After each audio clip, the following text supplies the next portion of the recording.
And let me also mention my collaborators on this work. So Tal Gur, who's a student of mine in Ben Gurion, and Alessandro Romito from Lancaster University.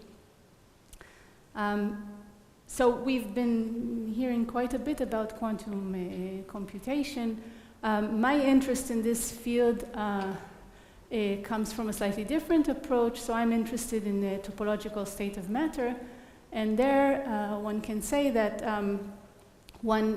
there appears one very kind of exciting application of topological phases, and that is the possibility of encoding information and kind of tying around quantum knots. Thank you. Press the red button. Perfect, thanks. Okay, so as I was saying, the one interesting application here is really encoding this quantum information in quantum knots. And for that, of course, you need to have particles who have a non-abelian or a non-abelian statistics, so that transformations between them would have hopes to correspond to unitary operations as opposed to just phases, right? And so the simplest particles that obey these kind of non-abelian statistics are Majorana zero modes, which appear at the end of topological superconductors. And two Majorana zero modes encode zero energy fermionic state, so a twofold degenerate ground state. And the exchange of these of two such Majorana zero modes would correspond to performing unitary operations on that degenerate subspace. The simplest theoretical model that kind of gives rise to such exciting excitations has, I think, been already introduced by Jason. It's the Kitaev chain. It's a very simple model. It's a 1D chain of spinless particles who can hop to the nearest neighbors and have a superconducting pairing between neighboring sites and some on-site interactions. Yeah, and so Majorana type of operators arise in this model by just a mathematical rotation, and they are just composed of these kind of real and imaginary combinations of creation and annihilation operators. And essentially, we can just understand the two phases of this model by just the two ways in which you can gap up these Majorana zero modes in pairs. Yeah? So there's this one phase, and there's this other phase where you couple Majorana modes across two positions, and then you would have these remaining leftover Majorana modes at the ends. Yeah, so that's a very kind of simple model that gives rise to this kind of excitations. However, it seems somewhat artificial, right? I mean, we don't usually have spinless fermions or this type of pairing, but it turns out it could reasonably easily be engineered in kind of superconducting heterostructures. So for that, one needs some kind of or quasi one-dimensional object. So that could be a semiconducting nanowire or a chain of atoms. Then one needs, of course, a strong magnetic field or some magnetic ordering that would get to kind of get rid of the spin degeneracy, and some substantial spin orbit that would allow us, when we proximatize this system with a superconductor, to have some finite pairing. Yeah, so these systems were built and were measured, and this is kind of a partial list of experiments that they actually have implemented that. And another kind of important key feature of topological phases based on such superconducting heterostructures is that we can probe them by connecting them to external leads. Yeah, so the idea here is that our topological superconductor in this case has zero or gapless modes at the end of it, and so those gapless modes are could affect the scattering of electrons coming in from the leads, and so they could be detected in some kind of transport experiments. And in fact, and this is a side note, one can actually even classify all types of topological phases by just the scattering phases or the scattering signatures that they leave on electrons that scatter off of them. Yeah, but coming back to the experiment, so this property is indeed why the first indications, or if you want evidence or signatures or whatever you wish to call them, of Majorana zero modes were in fact probed in transport type of measurements, and the Majorana zero modes here appear as a zero bias peak. Yeah? And of course, there are many reasons for a zero bias peak, but these particular zero bias peaks seem to, well, follow all the predictions that are expected from Majorana zero modes, and of course you can still be skeptical, and should probably be still skeptical, but it's a very promising indication, let's say. Now, the next, or like more modern generations of experiments are now really kind of have this idea of actually trying to measure their non-abelian statistics of Majorana zero modes, and so there's a bunch of these kind of suggested here. And now the ability to manipulate, supposedly manipulate Majorana zero modes in these kind of more modern type of experiments kind of gives a possibility to introduce some new processes that involve dynamical exchange of energy that can be detected and controlled during these processes. Yeah, so that's what I would like to discuss today. So let me kind of go over the basic structure that I'm considering. So think about three such, so I was presenting these kind of semiconducting wires that give rise to this effective Kitaev type of physics. So just think of three of such wires, and so each wire, or topological superconducting wire, has two Majorana zero modes at its end. Yeah, and then we would like to bring those three closer into this Y junction type of setup and allow some tunneling between the wires.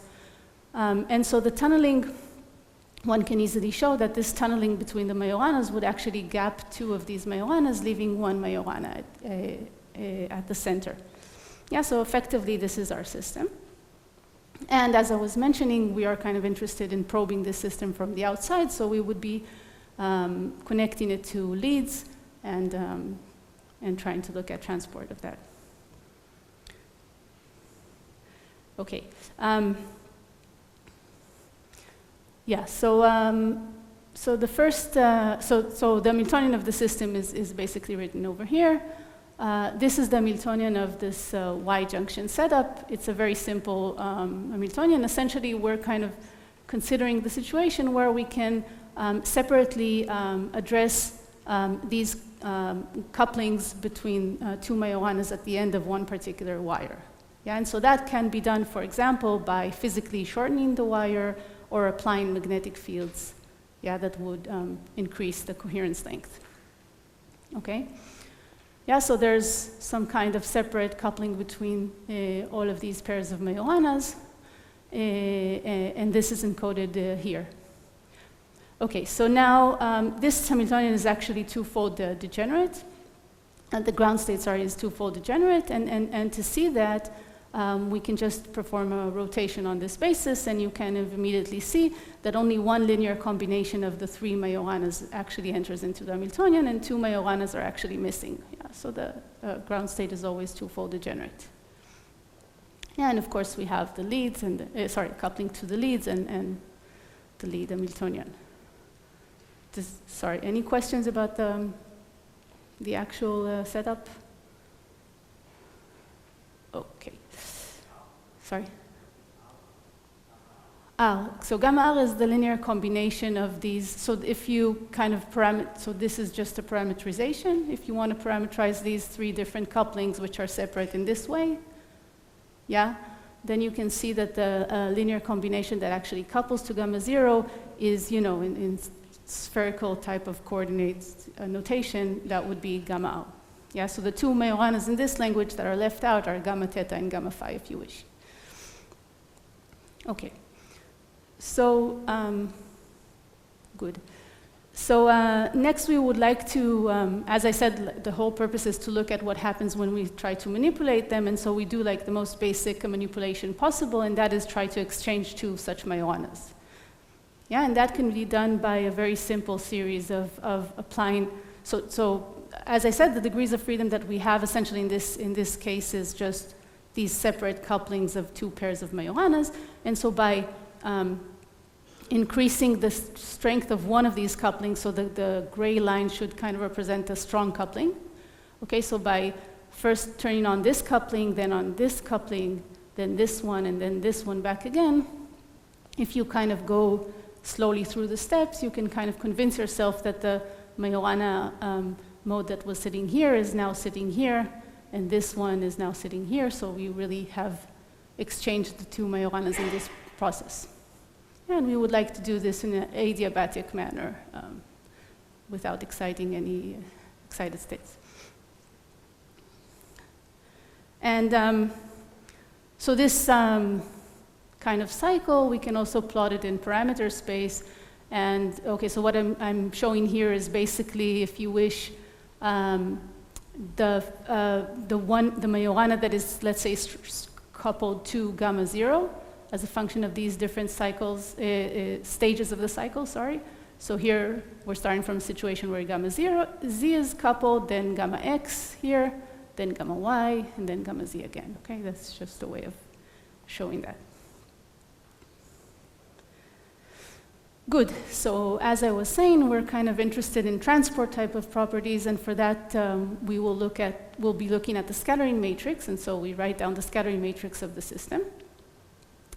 And so the scattering matrix here, in principle, there are two leads, so there's a left and a right lead, and since it's a particle hole symmetric system, then the scattering matrix is usually a 4x4 matrix.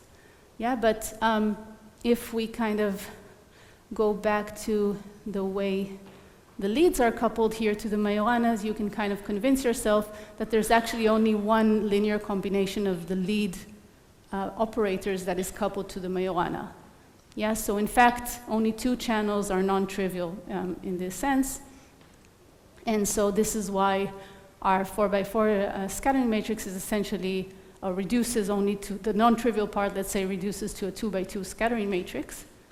Yeah, and this we can parameterize in terms of a U1 phase right here and an SU2 phase, which is written here.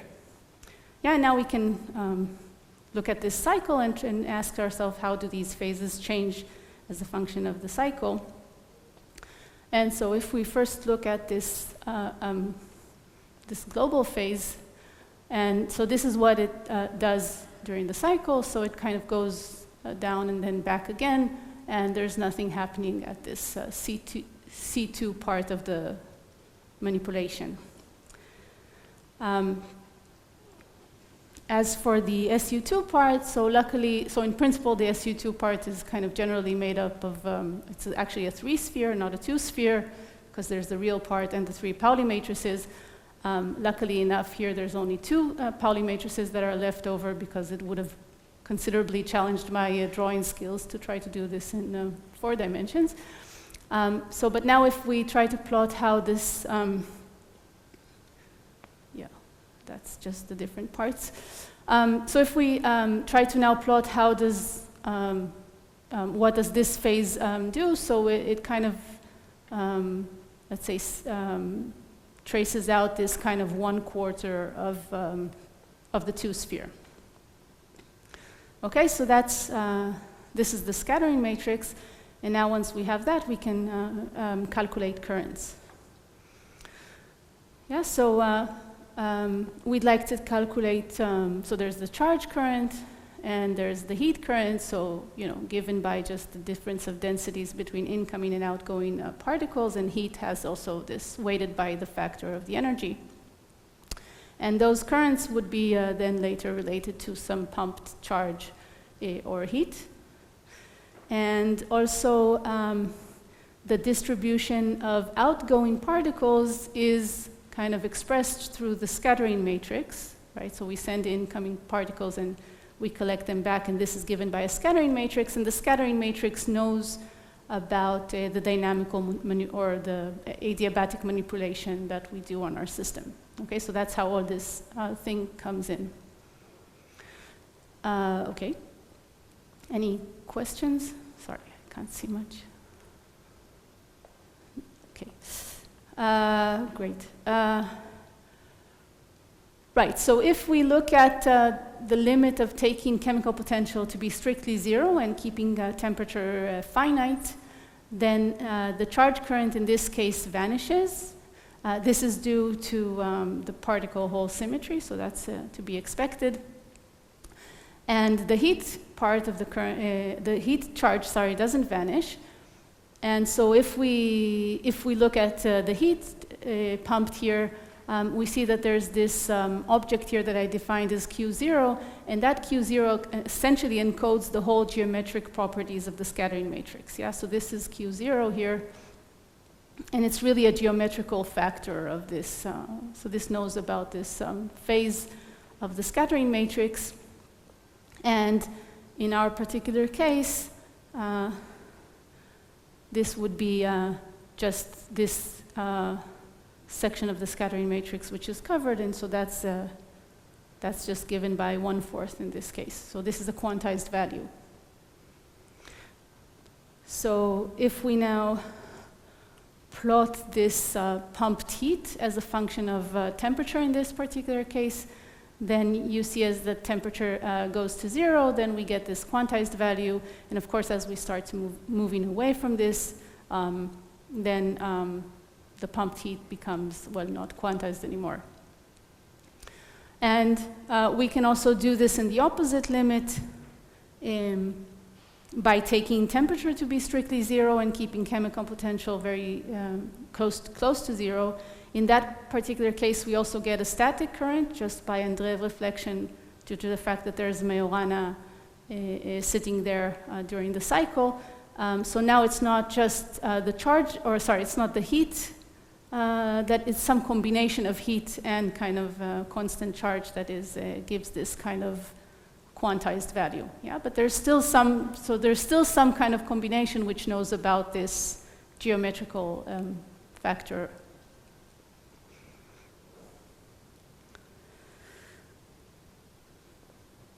Any questions about this part, or yeah?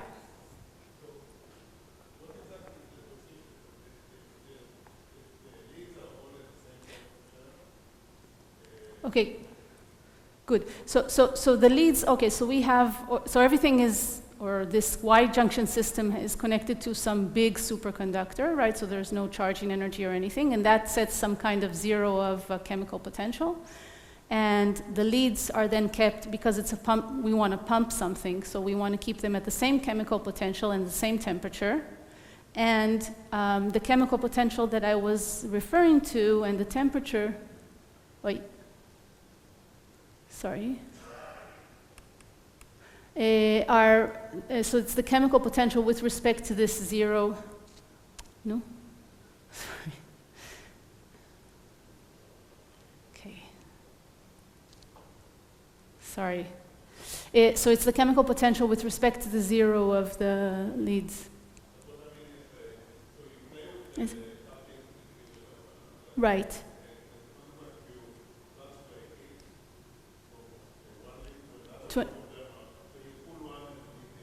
If you want, yeah. But don't forget that this is, you're dynamically driving something. I mean, if you would take this, it's adiabatic, but if you would take that to be, the driving frequency to be 0, then it's gone. So it's truly due to this driving, yeah. Yeah. Yeah, that has to do with integrals over the Fermi function. It's nothing really interesting. So if you want to look, nothing profound. Yeah, so this thing is just quantized to be 1/4, and then if you look at this expression here, I mean, it's just the result of, performing this integral. It's nothing really. So because it's heat, you have to be quantized in units of something. In this case, it's temperature. So that's unfortunate because it's going to be small in experiments. But, well,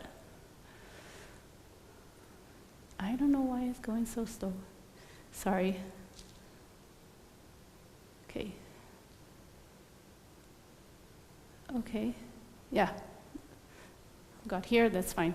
Good. So any more questions about this two-lead part?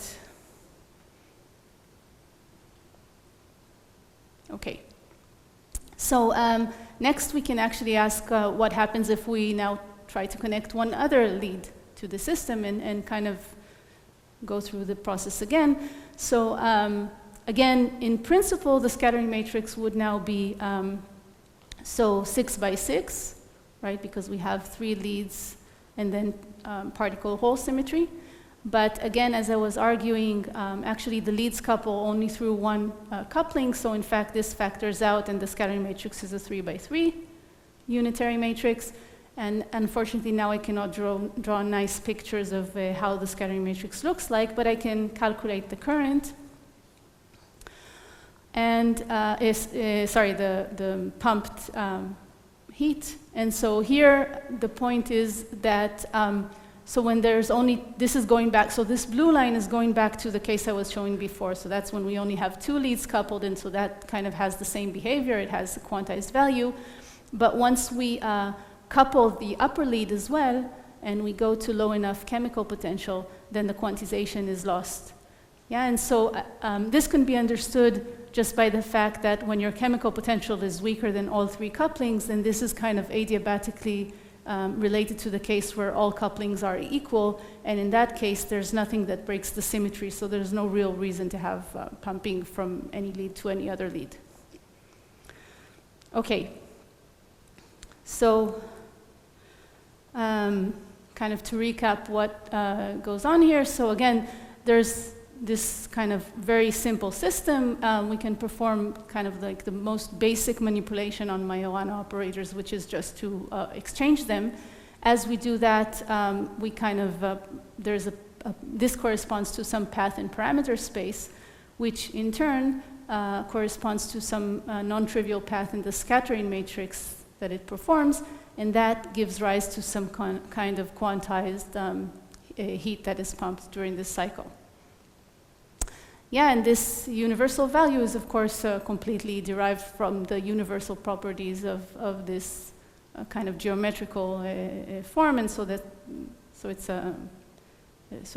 why it's quantized. Let me say a few more words about this. So what would change if you wouldn't have Majorana zero modes? Of course, then the degeneracy would be lifted. That's like taking the limit of this energy scale to be strictly 0. Yeah, that's when we start kind of interfering with this separation of the Majoranas. And in that case, there's no heat pumping. Also, and this is, yeah, so obviously whatever is pumped, so as you say, you're cooling one side and heating up the other side by the same amount.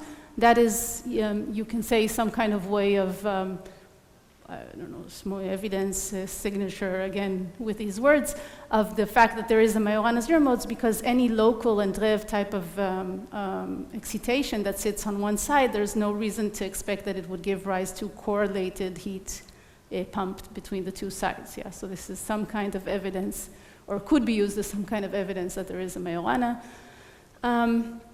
And of course, the general theme here is that you really, now that you can, or at least in principle, would be able to manipulate Majorana zero modes, this kind of introduces new ways of exchanging energy, and this can be used as, you know, some kind of way of knowing that we actually performed an exchange. And of course, perhaps even controlling it, and, well, possibly one can use Majoranas now to engineer some kind of quantized heat pumps. So that's another useful thing.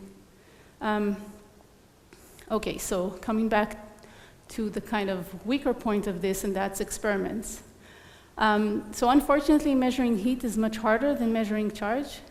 There are ways. So Josephson junctions that were already introduced here are kind of very precise ways of measuring changes in magnetic field, but they're also very much dependent on local temperatures, and so there's some promising advances in this respect, so to measure kind of very tiny amounts of temperature change using Josephson junctions.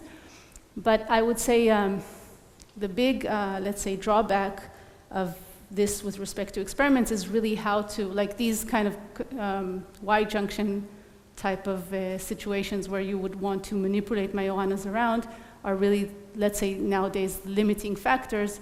And this is why it's really, so one thing we're looking at is to see if there's anything of this physics that remains in kind of more modern ways of doing the equivalent of exchanging two Majoranas, let's say by measurements or things like that. Yeah, so again, so this can be extended to, so we hope to extend this to kind of more interesting models. There's also this interesting suggestion of braiding Majorana zero modes in using Floquet driving. That's another possible direction we're looking into. And of course, all I was talking about here is just the exchange, so I was kind of advertising non-abelian operations, but in fact, my ground state was always just twofold degenerate, so I was just exchanging two Majoranas, still not anything of a braiding type of thing. So it would be interesting to see how does this kind of correspond to anything when you have a higher degenerate ground state and you can actually perform some non-trivial manipulations. How does this affect, you know, this heat pumping possibly affects the quantum information we're trying to, or the quantum gates we're trying to perform. And of course, interactions effects are always interesting. And so if anybody is interested in kind of joining these efforts, we have open positions in Ben Gurion and looking for PhD students. So thank you for your attention.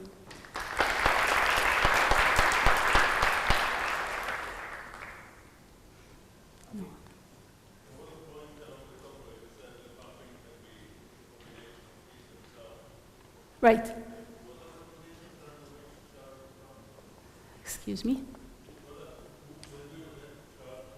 So it's okay, so it's not the charge is pumped, it's the point is that when your chemical potential, so when you set temperature to zero but chemical potential is not strictly zero, in the absence of driving you already have some current due to Andreev reflection, so just a static current, because you have these at some points during the cycle you have Majorana zero mode sitting there, and so that gives rise to some non-trivial current. And so that has to be reduced in order to get something quantized. So it's this kind of averaged combination that is actually knows about the geometry. Yeah, go ahead.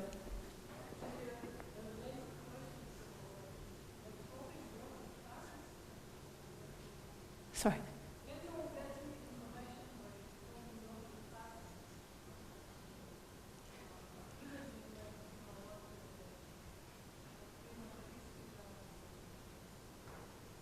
So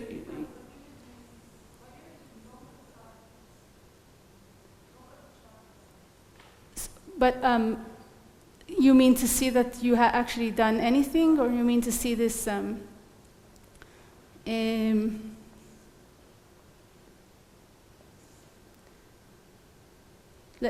So I guess what I don't know if this is what you're asking, but I guess if you kind of take a snapshot at the different stages of the braiding, right, where you have, let's say, Majorana zero mode sitting here or there, that would, you know, correspond to Andreev reflection in different situations. If that's what you mean, that's probably true, yeah. But this really, okay, so that in principle you could do that back. I mean, that doesn't necessarily mean that you actually ended up exchanging them. So this is something that is really a property of doing the exchange. You see what I mean?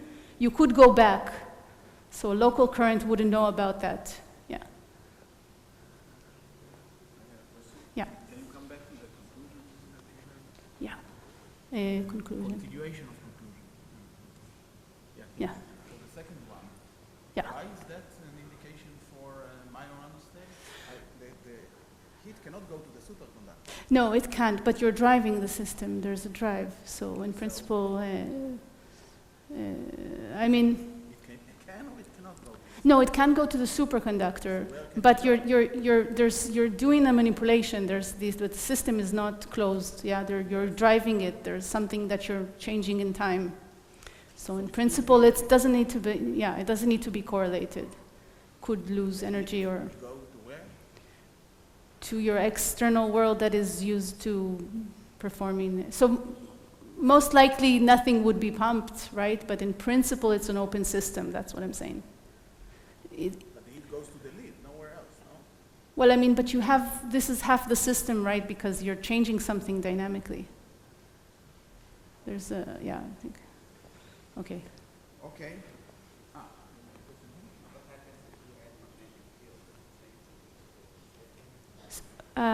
Okay, so magnetic field is maybe a complicated, because in principle there's always assumed to be magnetic field here, so maybe you can be more precise, right? Because to get all these, I mean, again, depends on what actually realization you're thinking of, but these wires require a very strong magnetic field to even be in the topological phase, which I am assuming they are. Which is part of why this is, this Y junction thing is not a very realistic way of doing things, right? In terms of magnetic fields. Maybe a quite basic question. So essentially, like braiding is defined in 2 dimensions, right? Essentially, Braiding is defined in 2 dimensions. yes. So some crucial concept is that you have distinguishable particles, Right. right? And here you kind of can always distinguish particles and trace it down. So does it like? What do you mean you distinguish them? Because you know which particle sits where, right? Like which Majorana sits like on which end of the wire. Right, but that's, I mean, that's not different than, you know, if you would have 2 electrons, I mean, right, you start from some situation of 2 indistinguishable particles and you get back to another, so you know there's R1 and there's R2, yeah, but they're indistinguishable, right? I mean, there's still positions. You could still have 2 particles in separate positions. They're still indistinguishable, right? I mean, your wave function knows about. Okay, the question more about like whether this one dimension you don't have 2 dimensional. Right. So that was actually what this, why you need something that kind of goes out of this one dimension. That's why you need this kind of T-junction. And I assume maybe if Jason didn't get to talk about that, he will probably say a bit about the T-junctions, or will you be talking about the T-junctions or not? You didn't mention. So I mean, but you should think about it as this. I mean, I think the best way of thinking about it is what is known as a 3-way turn with a car. You know, like how you would want it. Yeah. So that's essentially what you're doing here. You don't really need the full 2-dimensional space. It's enough to have just this one more